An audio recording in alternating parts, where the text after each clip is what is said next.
جی میرا سوال یہ ہے کہ اسلام دھرم میں شرک کا مطلب کیا ہے؟ آسان طریقے سے سمجھائیں۔ اچھا سوال کیا ہے کہ اسلام دھرم میں شرک کا مطلب کیا ہے۔ دیکھیے، اس سنسار کا سچا مالک ایک ہے اور ہر انسان کا بنانے والا ایک مالک ہے۔ اب اس ایک مالک کے انسان پر جو ادھیکار ہیں، ایک ایشور واد، ایک ایشور کے ادھیکار اس کو دینا، ایک اللہ کے ادھیکار اس کو دینا، جو بھی اسلام دھرم میں بتائے گئے ہیں، اسے تو کہتے ہیں توحید۔ اور ایک ایشور کے ادھیکار نہ دینا، اس کے ساتھ دوسروں کو شریک کرنا، ساجھیدار ٹھہرانا، اس کے علاوہ کسی اور کے آگے سر جھکانا،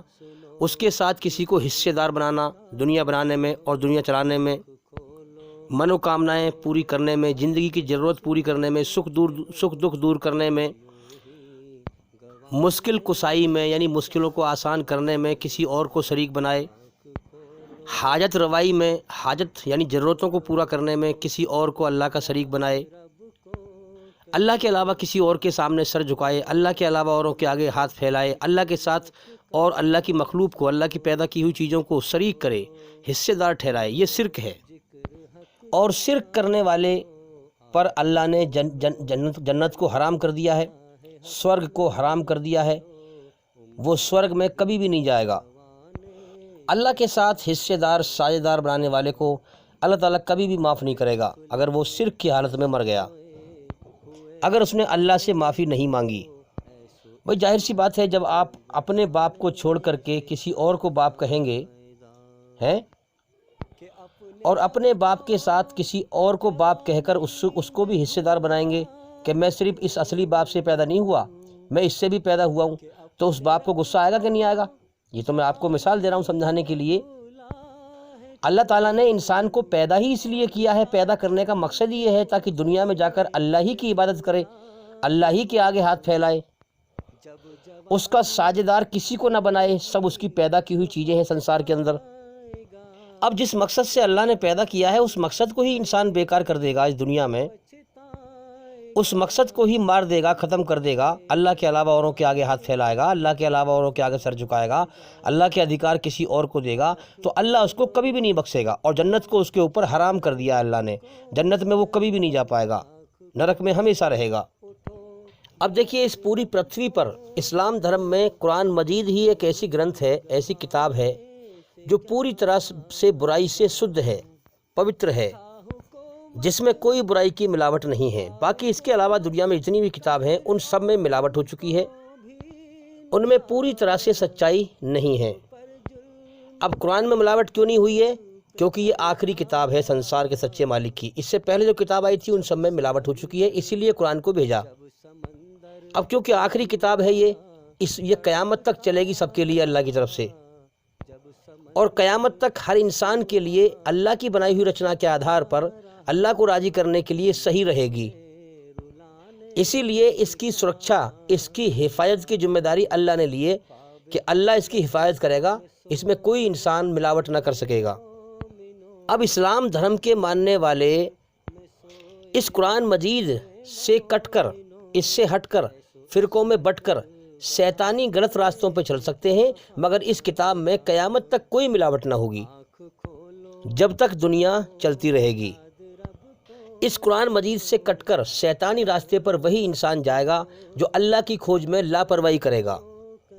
جو دل سے اللہ کی کھوج نہیں کرے گا۔ جو دل سے اللہ کی کھوج کرے گا، اسلام کے نام پر چاہے کتنے اس کتاب سے کٹ کر شیطانی راستے بن جائیں، جو دل سے اللہ کی کھوج کرے گا، اللہ اس کتاب کے صحیح پیغام سے، صحیح میسیج سے اس کو جوڑ دے گا، اور اس کا صحیح میسیج اس کو سمجھا دے گا، اور اس کتاب کے دوارا اپنا سچا راستہ اسے دکھا دے گا۔ سارا معاملہ اللہ کی قدر اور ناقدری کا ہے۔ جو انسان دل سے اللہ کی قدر کرے گا، دل سے اللہ کی کھوج کرے گا،